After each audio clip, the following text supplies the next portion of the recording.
Hi friends, it's Valerie. Welcome back to this week's What's for Dinner. If you are new here, I would love if you'd hit that subscribe button and join my YouTube family. And don't forget to leave a like or a comment down below because it really does help my channel. Today I've got some yummy meals for you and I hope that you enjoy them as much as we did. Let's just get started. On this night, we're doing some tacos. I had some crunchy taco shells that I got on clearance recently for like 48 cents for the box. So I need to use them up and I just did a taco night with them. Basic, did ground beef and your typical toppings, and I made some Spanish rice on the side. And I always love an easy quick taco night like this. It's delicious but also super fast. This night was our 6-year anniversary and my boyfriend surprised me by taking me to Ruth's Chris Steakhouse.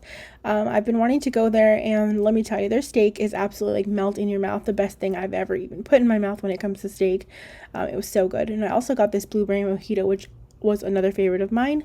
Look how pretty they make it with the nice dessert and the candles and champagne and confetti. All in all, it was just so amazing. So I'm using these potatoes here. These are the Little Potato Company, but you can use any small potatoes that you have, red or yellow, any creamer potatoes. I took some of the reds out of there and I put them in here.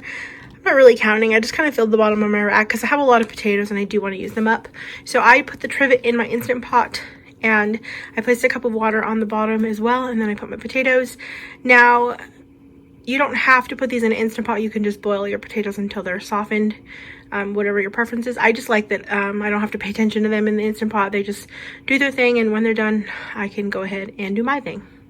I placed the lid on. I'm going to pressure cook these. It's 6 to 7 minutes for like about an inch potato. If you have larger potatoes, you're going to want to increase that a few minutes. So I'm going to just do 7 to be on the safe side. Now for the chicken, we're going to start by making the marinade. I'm going to go ahead and zest 1 lemon and also just place that zest into I'm just using this mixing cup here. And then you're going to also place the juice from the lemon in there as well. Now to that, I'm adding in 1/4 cup of olive oil. This is extra virgin olive oil. And then it calls for 3 cloves of garlic. Now, mine were really small cloves, so I just combined a bunch of them to equal a good 4 to 5 cloves of garlic because I just like more garlic. And then I'm adding in a teaspoon of oregano to that, as well as, it says a half a teaspoon of salt. I think I did closer to like 3/4 of a teaspoon, maybe even a full teaspoon of salt, as well as a 1/4 teaspoon of black pepper and 1/2 teaspoon of smoked paprika. I'm just stirring that all together to combine those. I added a little extra of like lemon juice from the bottle because I didn't want to juice another lemon because I have more chicken than what they called for. You're also going to reserve a 1/4 cup of the marinade for later on. And then what you have left, which is majority of it, you're going to add to your chicken breast. It says 1 pound of chicken breast that is thinly sliced. Now I know that mine is more than 1 pound. It is closer probably to 1.5 pounds to even maybe 2 pounds. I didn't even weigh it. It's just what I had and I was going to make it work. Make sure to get all sides of your chicken nice and coated with the marinade, and we're going to put that in the refrigerator for 30 minutes to marinate. Now I'm getting started on the butter mixture for the potatoes. So in total I melted about 4 to 5 tablespoons of butter, and to that I'm adding some fresh garlic that I'm pressing here, a good 3-4 cloves worth of that, and about a 1/2 teaspoon to 2 teaspoons worth of dried thyme. If you have fresh thyme, that would be great as well. And I just mix this all together. I put out my potatoes. Oh, by the way, I did quick release these potatoes with the Instant Pot. And I'm using this jar. I use this jar to shake the garlic in. That helps get the peels off. So I figured don't need a second dirty dish. I normally use a cup, but I just use the bottom of the jar to smash these down real quick. And then I'm just going to base that butter and garlic mixture right on top of all of these potatoes. And you can season them with other seasonings if that's what you like, but I'm just going to do some salt and some pepper on top of those. And I'm baking these at 400 degrees for about 20 to 25 minutes. Y'all, I got another model of the Ninja Foodie Grill because I got such an amazing deal on it. I really couldn't pass it up. So I'm just heating it up. I put high grill temp and I put 12 minutes on there, so there's an extra couple minutes. It's only going to take about 10 minutes total though. And I'm working with some large pieces of chicken, so I am going to have to do a second batch for my remaining chicken. But after 5 minutes, I did flip those. You'll see they got some color on them. The other side is going to get more color because I left it an additional minute. I might do that next time, just 6 minutes at first and then maybe 5 to 6 minutes on the other half. And of course, you can fry this up in a pan the way that the recipe that I'll have linked for you says to do. And here are our smashed potatoes out of the oven, nice and crispy and buttery and amazing. Y'all, look how beautiful this chicken is. This is exactly why I wanted to get an indoor grill for when I can't go outside and grill up on their bigger grill. It's just so great. Anyways, now we're going to take that 1/4 cup of marinade and pour it all over the chicken. This is the 1/4 cup we reserved. Also going to add a 1/4 cup or so of Italian parsley. Mine's probably a little bit more. I love parsley. Same thing with the feta. I didn't really measure these ingredients, but they call for a 1/4 cup of each on top. These are 2 additions to this you do not want to skip out on. They are so good. This is a lovely dish. I love Greek food and I love fresh flavors. So this meal was amazing to me. Like, not just me, my boyfriend. We absolutely love this. We were raving about this. I was like, we need to make sure that we never lose this recipe. It's so good.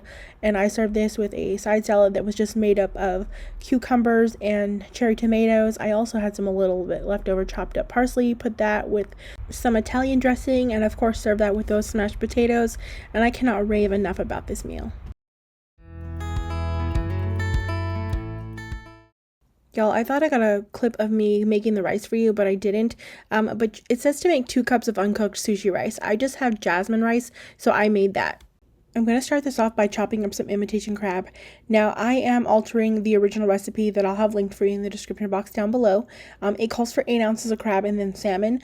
I chose to do the full amount, just crab, because I had a lot of crab meat I needed to use up. So I did the full, it's 1.5 pounds of crab meat. Mine was kind of flaked and in this big thing, so you just kind of break it apart. I chose to chop it up with a knife. It just shreds it up real easy that way. And then set that aside. Now I'm taking this Kewpie mayo. This is an Asian market mayo. I had to find it at an Asian market. If you cannot find it, you can just use whatever mayonnaise you prefer. But I wanted to keep it authentic and try this out. So I did get the Kewpie mayo. I'm putting into a container here 1 cup of the mayo with 1/4 cup of sriracha. I did measure my sriracha a little bit better. If you don't like spice, you might want to cut it down a little bit. Just a little bit of spice in the end that you can taste. It's not so bad. I really enjoyed the amount that it was. Just stir that all together. I'm also going to be chopping up the green onions that it calls for. It called just for chopping up 3. In total, I ended up using 5. I just thought it seemed like a better amount. I love green onions. I love the taste of them. So it just didn't seem like enough for me. So I did a couple extra. And you're going to go ahead and add those chopped up scallions, green onions, whatever you want to call them, to the crab mix. And then you're going to pour in your spicy mayo. And just going to go ahead and toss all that crab, get it all coated with the mayo, and get all of your green onions distributed in there. Now, I don't have the pre-made rice seasoning and I don't even have rice vinegar, so I'm taking a 1/4 cup of apple cider vinegar, 2 tablespoons of white sugar, and 1 teaspoon of salt. I microwave this to get it hot so that the sugar and salt can dissolve, and I just give that a good stir. We're going to go ahead and pour that into our rice while it's still hot and toss that rice all around to get it nice and coated with all this seasoning. Then spread that rice into the bottom of a 9x13 baking dish, and we are going to press that down slightly. And you're going to take some furikake seasoning. You can find this in Asian markets, even in the Asian or international section of your grocery store. And just go ahead and sprinkle that to your liking. It didn't really give an amount, a measurement for that. It was just generously sprinkle it all over. Now, I love this stuff, so I could keep going with this, but I did a nice even layer there. Then take your crab mixture and pour it on top. This could be a salmon crab mixture if that's how you chose to do it. Honestly, I don't think I'd even try it with the salmon. I think salmon is a little pricey. It makes the total cost of this dish a little expensive with all the other Asian ingredients. They're not very cheap, but it was delicious with crab, so I probably would just keep doing it with crab in the future, and this is just imitation crab as well. And make sure to spread that into a nice even layer. I'm taking even more of that furikake seasoning and I'm putting another layer of that there as well. Not as heavy as I probably did to the rice, but I want some more of that. And then we're taking unagi sauce and drizzling that all across the top of the crab mixture. I did it 2 directions, drizzled across. This sauce is pretty tasty. You can drizzle more sriracha or Kewpie mayo to your liking if that's what you want at this point. Then bake this at 375 degrees for 10 minutes and then broil it for an additional 2 to 3 minutes until it's browned on top. I cut up some cucumber and avocado. This is the point where you can pretty much do anything you like on your sushi. I also cut up these seaweed sheets. My store only had the sheets and not the snack size, so I just cut them into the snack size. And I put some sushi ginger. We absolutely love this so much. We are in love with it. We're huge sushi people, and this is just over the top amazing. I think we are definitely going to be making this probably too regularly. I didn't feel like cooking this night, so we just grabbed some Taco Bell. I got the chalupa cravings box. It comes with the beefy chalupa, the taco, the cinnamon twist, and like a beefy burrito. I'm going to start this off by prepping all the vegetables we need for this because it does require a lot of like chopping and things like that. So I'm going to slice up 3 medium-sized carrots, and if they're on the larger side on one end, I just cut that in half and then sliced from there so that they kind of cook this at the same rate as some of those smaller pieces. And then the recipe calls for 3 ribs of celery, and I did originally cut 3 ribs of celery, but then it just didn't seem like enough, so I added 2 more ribs of celery. So in total I did 5, because it does say like about a cup's worth of or 2 cups worth of celery and then 1.5 cups worth of carrots, and I was having more carrots there. And then I'm chopping up some garlic. This is just like, I think it calls for 4 cloves of garlic. I did around that amount. My cloves are not the biggest, so I just chopped up what I had there. I love garlic.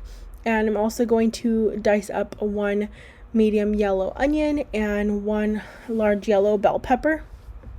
I got the new Instant Pot brand Precision Dutch oven for Christmas, so I thought this would be a perfect opportunity to try it out for the first time, and I'm getting used to it during this process, so bear in mind that that's what I'm doing here. So I did put that at a 300 degrees heat, and I put a little over an hour on it because I was going to have to play with the time. I wasn't sure if it was going to be exact to the way the recipe was going to call for. I'm drizzling some olive oil on the bottom of the pan. You can use whatever soup pan you have as well, or any regular Dutch oven. I was just testing this out because I have it. Definitely don't need it though. And I'm using chicken breast for this. So it calls for 2 pounds of bone-in chicken thighs. I thought I would sub that out, and I did 2 pounds of chicken breast, and then I realized this is just going to be too much chicken, and that's just because when you have the bone in, you're going to get way less chicken because you have the bone after, so you'll end up with way less chicken than that. So I figured, you know what, this is too much, let me cut some of it. I cut them down a little bit too to be thinner. I thought they'd brown up a little bit better that way, and they did. And I took one of the breasts, like halves out of the whole recipe, to do something with later. I seasoned the chicken with the blend, and I'm browning it, which the recipe doesn't call for, because I'm hoping that will help me bring back some of the flavor that I'll be losing because I'm not using chicken thighs. I pushed the chicken to one side of the pot here, and I'm adding in my onion and garlic. I'm kind of just putting that first. I was thinking I was going to saute it a bit. I didn't really do that, but I did kind of use it to lift up some of those brown bits that were on the bottom of the pan that are kind of like stuck there. And then I proceeded to just add in the vegetables, like not really sauteing anything, since it really doesn't call to do that in the recipe anyways. So I added in my celery, my carrots, and then my yellow bell peppers. Then I'm adding in a 14.5 ounce can of diced tomatoes. This is a no salt added one. And I'm also adding in a 32 ounce carton of chicken broth. This is not low sodium. The recipe does call for a low sodium broth, but I figured I am losing some flavor here, of course, with using chicken breast, so it's probably going to be fine. This is where I notice like I'm overdoing it on the chicken. I'm also filling my 6-quart pot up here just too fast. I didn't even have potatoes to add in here at this point. I did omit those potatoes, so that's where you see I pull out that piece of chicken, and I stirred that together. I also added in the salt. It calls for 1 tablespoon of salt. I added about 3/4 of a tablespoon, I believe. And then I made some chicken broth, because it says to add 4 cups of water. I just did 3 cups of broth because, again, I'm trying to bring back more flavor into this, so I made broth with that, and I'll show you the ingredients I used for that. I'm also adding in bay leaves. It calls for 2. I did 3 tiny ones, and some Italian seasoning. It doesn't call for any Italian seasoning, but I just eyed that and added some into my liking. I made that 3 cups of broth using 3 teaspoons of chicken better than bouillon and 1 teaspoon of the roasted garlic. I partially covered the Dutch oven by putting the lid on and leaving a small crack on the side. I let that cook for about 30 minutes and then I checked it. My chicken was done, so I put that on a plate. I'm going to set that aside because I will be shredding that while the soup's cooking the pasta down a little bit. For the pasta, it calls for a half a cup of ditalani pasta.